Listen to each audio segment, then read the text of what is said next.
Bonjour à tous, aujourd'hui nous allons vous présenter l'univers des taux d'intérêt négatifs. À l'issue de la dernière réunion de son Conseil des gouverneurs, la Banque centrale européenne a annoncé, par l'intermédiaire de son président Mario Draghi, de nombreux objectifs afin de combattre l'inflation faible qui s'est établie à 0,1% en novembre 2015. Les objectifs de la BCE étant de réanimer l'économie européenne, le président a dévoilé plusieurs mesures principales dont la baisse du taux de dépôt de -0,2% à -0,3%. Mais alors, pourquoi un taux d'intérêt négatif? Pour faire simple, cela signifie que maintenant, lorsqu'une banque commerciale a un excès de réserve et souhaite mettre cela bien au chaud dans les coffres de la banque centrale, elle doit donc désormais payer pour déposer de l'argent. Mais Robin, cela n'a aucun sens. Eh bien si, Johan, et nous allons voir pourquoi il est préférable pour une banque, comme pour un particulier, de payer pour déposer de l'argent plutôt que de le garder bien au chaud sous son oreiller. Pour cela, nous avons interrogé un spécialiste en la matière, le professeur Baudon. Professeur, que pensez-vous des nouvelles mesures concernant les taux d'intérêt négatifs? Rester attentif aux taux évalués au jour le jour sur l'emprise des fixations monétaires à court, moyen, long terme, D'accord. et les résultats ne peuvent être que satisfaisants. Pourriez-vous être un peu plus clair, professeur, pour des personnes lambda qui ne connaissent pas forcément ce domaine?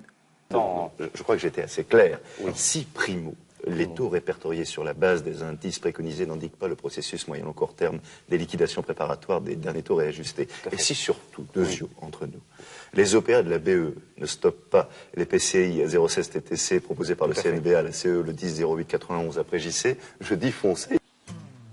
Vous n'avez pas tout compris, on va illustrer cet exemple avec Patrick, un jeune enseignant qui veut épargner 3000 euros pendant 2 ans pour s'acheter une nouvelle voiture. Il a alors 3 possibilités qui s'offrent à lui. Sa première idée est de mettre cet argent à la banque, mais la banque appliquant des taux d'intérêt négatifs, il devra lui verser des intérêts. Cette solution lui semble inenvisageable. Ou sinon, il peut mettre son argent sous son oreiller, mais stocker de l'argent chez soi est risqué, car il pourra se faire cambrioler, mais aussi coûteux, car il devra investir dans un coffre-fort. En incluant ses coûts et ses risques, garder de l'argent chez soi rapporte en réalité un taux d'intérêt négatif. Enfin, il pourra prêter son argent à quelqu'un de confiance et prendre le risque de ne pas être remboursé. C'est ce qu'on appelle le risque de contrepartie. Nous allons à présent parler des causes et conséquences liées au taux d'intérêt négatif. Les banques qui placent leur argent à vue sur un compte auprès de la BCE récupèrent depuis lors moins que le montant qu'elles ont versé.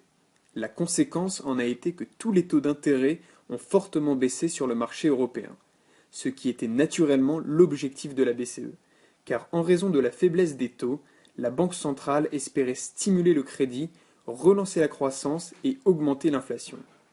Bien que la situation soit exceptionnelle, ces dernières années, une série de pays ont eu recours à des taux d'intérêt négatifs. En 2009 déjà, la Banque centrale suédoise a introduit un taux de dépôt négatif, et le Danemark, quant à lui, a affiché un taux directeur sous la barre des zéros en 2015. Direction Bloomberg. Nous voici sur l'écran d'accueil de la Banque nationale suisse. On remarque que le taux de dépôt est négatif ainsi que le Libor. En période d'incertitude sur les marchés financiers, comme c'est actuellement le cas, les investisseurs choisissent de se protéger en achetant des actifs peu risqués comme l'or ou l'immobilier. De son côté, l'État français a pu émettre sa dette, OAT et bons du Trésor à taux négatif, -0,18% à un mois, -0,16 à 2 ans, avec une courbe des taux pratiquement plate. Quant au taux du marché interbancaire, les taux court terme au jour le jour, Eonia et Euribor à un mois, sont également passés sous la barre du zéro. Nous voici actuellement sur la page d'accueil de la BCE où sont affichés les taux Eonia. Voici l'historique du taux Eonia depuis 2011. Comme vous pouvez le voir, le taux est négatif depuis août 2014. Pour conclure, il en résulte que lorsque les banques placent les dépôts à vue non rémunérés de leurs clients à ces taux, elles sont perdantes, à moins de répercuter aussi à leurs clients un coût équivalent sur les dépôts.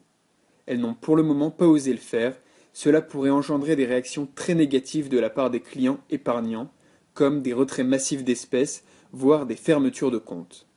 Jusqu'à présent, ce sont surtout des taux directeurs et les taux d'intérêt sur les obligations d'État à court terme qui sont négatifs, ce qui touche principalement les banques mais également les fonds de placement.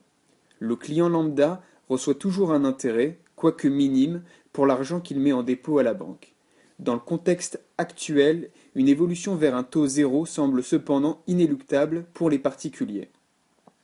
Quant aux emprunteurs, ils devraient se réjouir de la baisse des taux, que ce soit pour réaliser des investissements immobiliers, dont la tendance est à des prix baissiers, ou alors pour acquérir des biens comme l'automobile que Patrick souhaitait acheter.